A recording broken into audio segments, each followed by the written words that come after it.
I was gonna sit on the ground to pet my dog, but she's patiently waiting for her number one to come home. But I'll show you her. She's like, Mom has trapped me in here. I don't appreciate it. Here we go. Hello. Hello. Oh, that's not a great camera angle. My name is Cindy. This is Sadie, and welcome to Snacks and Stacks. I am actually allergic to my dog. Funny story. But anyways, today we're hanging out to do a Q1 check-in tag. And I wanted to have a very cute video with my dog and us sitting together while we chat. But she wants to be a lapdog. And she wants to sit staring at the door to see when my husband comes home. I'm sorry, her dad comes home. So we'll try to make this quick. We're going to try and make this quick. Okay. Let's just get this done. I wanted to do this Q1 check-in tag because I was tagged as one of Jessica's library cards booktubers, and I was super excited. I showed my husband and everything. I was like, oh my god, look, I'm being mentioned. And I'm super grateful, and I thought it'd be fun to also do the tag and then pass along the funness and share the joy of being tagged in a tag for people to follow. That make any sense? I have no idea. It's the end of the workday. I'm tired today. So the first question in the check-in tag is, how many books have you read so far?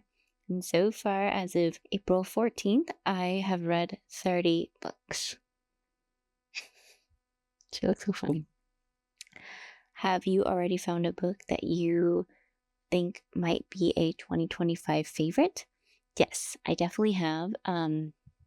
My main 3 categories or genres is fantasy, romance, contemporary romance, and also we'll go with other fiction because it's usually a mix of cozy mysteries, historical fiction, literary fiction.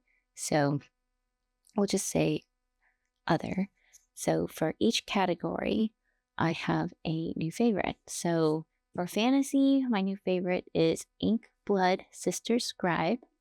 This book is a contemporary fantasy that is about magical spell books, and it has mirror magic. It has a lot of fairy tale tropes that I think we all love. I think it was done in an exceptional way where it's unique and still fun to follow, and I liked the familiarity of tropes that I enjoyed, as well as this kind of uncovering of this fantasy mystery. So that was a lot of fun, and I really liked all the characters in this book as well. The next one would be Vera Wong's Unsolicited Advice for Murderers. This was just so much fun. I really enjoyed Vera as the main character. I enjoyed her sleuthing style, if there is one. I thought it was very funny, and I just had such a good time. It was very heartwarming too, because I think as we all grow older, we're all taking care of our own things, and we forget that our parents might be a little lonely. And for me, she reminded me a lot of my parent, and after reading it, I was like, I need to be nicer to my mom. So there's that. And for the last one, I don't actually have the physical copy of this one, but it's Just for the Summer by Abby Jimenez. That's probably my favorite romance book so far this year. I found the characters extremely likable. It was funny. It was a good time. And I really, really enjoyed the plot. I enjoyed how their romance unraveled, and everything about the two of them just felt really good. The next question is if I have any 1-star books or my least favorite book of the year. Unfortunately, I would have to say that my least favorite book is my brother-in-law's favorite book, which is Earth Abides by George R. Stewart. It's this little book club we have with my mother-in-law, my sister-in-laws, and some family friends. Anyways, this book was chosen to be read for the book club that I have with some family and friends.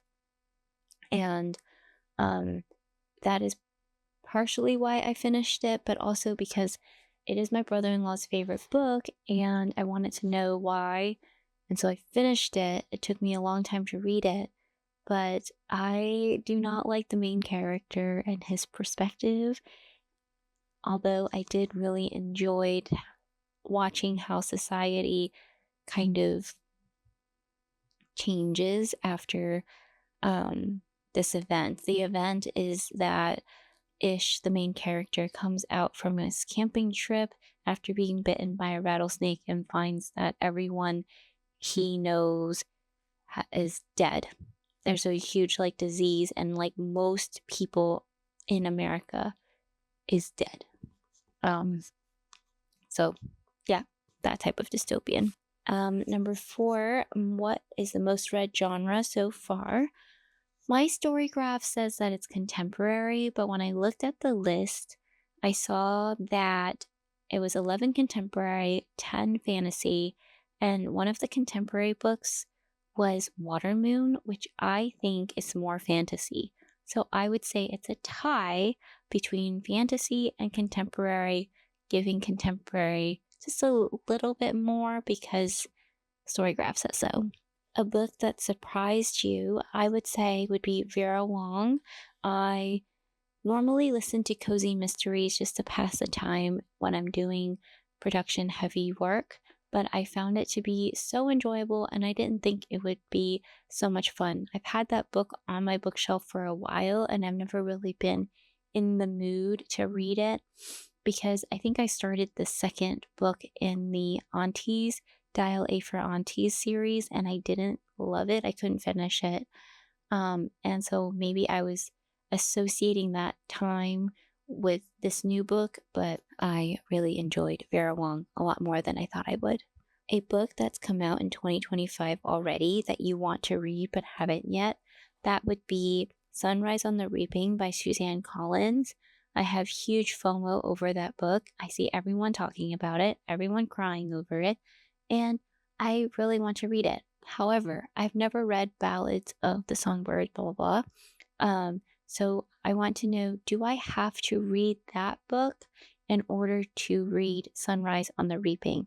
Because what I've seen is Reddit say yes, but I don't know if I really liked ballads, whatever, because I tried listening to it and I didn't love it. So it was like I started listening and I don't know if I just wasn't in the mood or whatnot. I just did it. I couldn't get into it. And then it was also like, should I reread the whole Hunger Games first to remember everything? I'm not sure. Oh, I think my husband's home. Oh! Sadie came for 1 sec. Okay, I'll open the door. You're right. She almost got stuck in between the door and my stuff. It is one goal that you made that you're succeeding at. I would say I'm succeeding at the 52 book challenge. There has been 52 prompts, and out of those, I have completed 23 of them. So I feel pretty good about that challenge and how I'm doing in it. I want to make a video on which books I've read for which prompts for that challenge. So let me know if that is something that you might be interested in. One goal that I made that I need to focus on is definitely my reading my completed series goal. I have had a lot of trouble trying to find blocks of time to read series. And so, especially since I've joined a local book club and with my family book club and then just buddy reads, it's kind of getting in the way a little bit. But hopefully I can get all those other books out of the way. I'm 1 book into the Scythe trilogy, and that will be my next trilogy to finish. So I'm excited for that. And finally, the whole point of this video was the new to you Booktubers, Bookstagrammers and Booktokers for 2025 that I would recommend. And for me, that'll be Jessica's Library Card, Cassie's Reading Corner, and Suba reads books. And I also want to say she's not new to me. She's been a big supporter of my channel, but I want to just shout her out one more time, and that would be Libraries and Lattes. So happy reading, happy snacking, and I'll see you guys next time. Bye. Why do we have to show everybody the scrap paper pile?